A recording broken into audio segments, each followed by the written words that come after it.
Want to learn how to reach cast? Give me 5 minutes and I'll show you.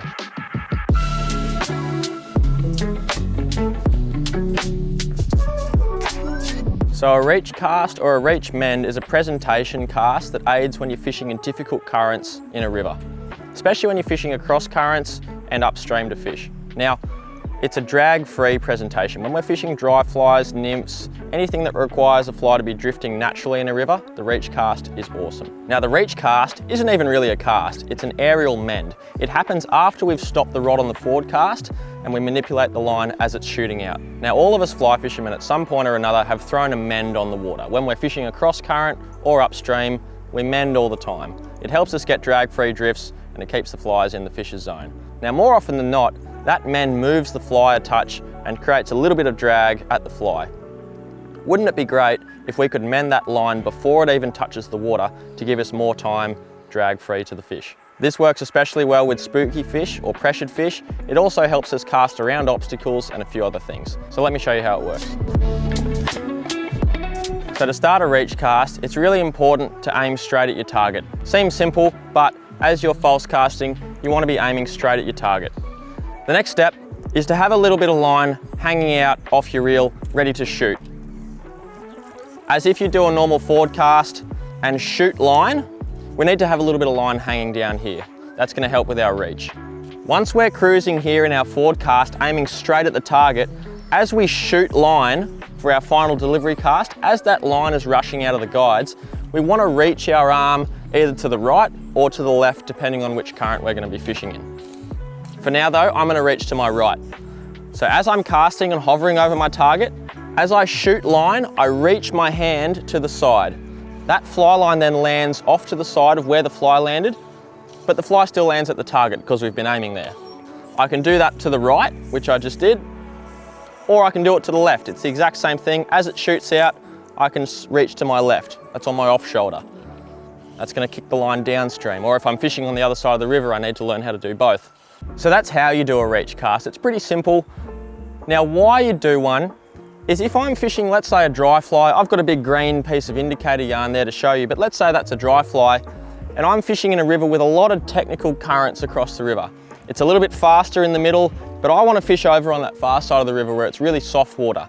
Maybe there's a fish over there, doesn't really matter. I want to fish over in that soft water and I've got to deal with this fast water that's in between me and the fish.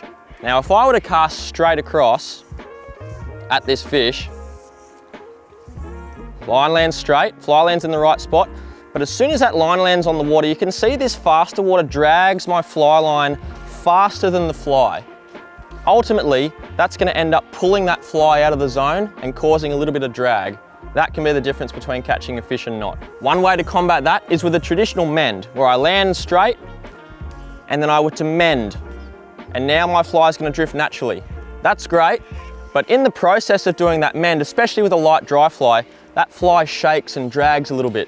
And that pull or drag can be the difference between catching a fish sometimes. That's where the reach cast comes in. Imagine if we could mend before that line even touches the water. It gives us the best of both worlds. The fly stays still and we've done our mend in the air so it doesn't drag the fly. So, reach cast again. On our final delivery cast, I shoot line and reach upstream, and you can see that fly's landed in the same spot, but that fly line's set upstream a little bit, and it gives me a fraction of a second longer that fly is drifting naturally. I'll show you again. Reach, fly lands in the same spot, but that fly line hasn't bellied out as quick. That's given me, I don't know, 4 or 5 seconds extra of drag-free drift, and that 4 or 5 seconds is well and truly enough for a fish to come up and eat the fly. So that's why you do a reach cast. It's to get the fly line mended on the water or doing an aerial mend before it lands or it comes in contact with the water.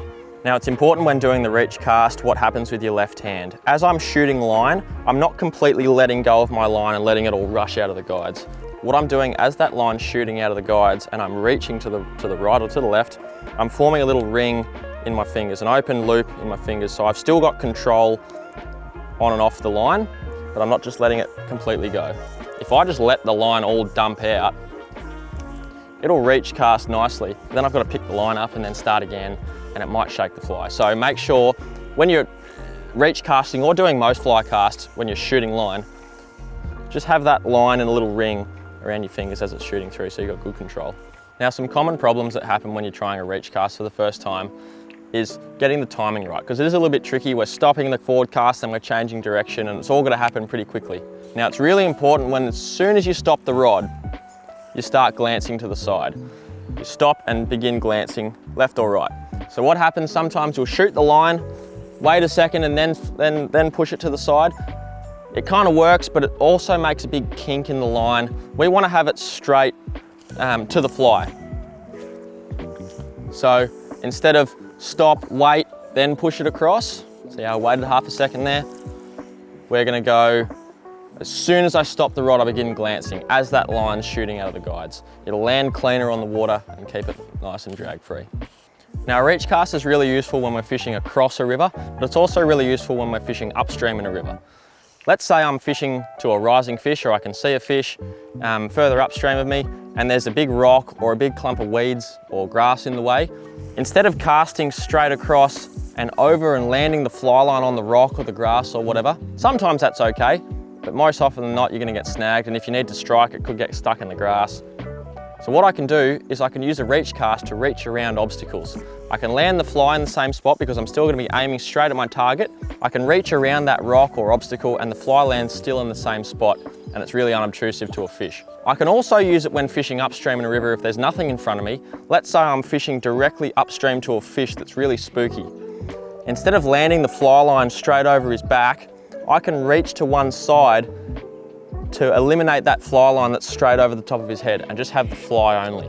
It's the same idea. Imagine that rock there is a fish and I've lined the fish, right? I'm putting the line straight over the fish. Sometimes that might spook him. Instead, I can land the fly in the same spot, reach the fly line out of the way so he only sees the fly, and the fly line's completely out of the equation. It's another really good use for the reach cast. So that's the reach cast. Hope it helps. Try it out, experiment with it, see how it works in your own fishing, and hopefully you'll catch a few more fish. Cheers.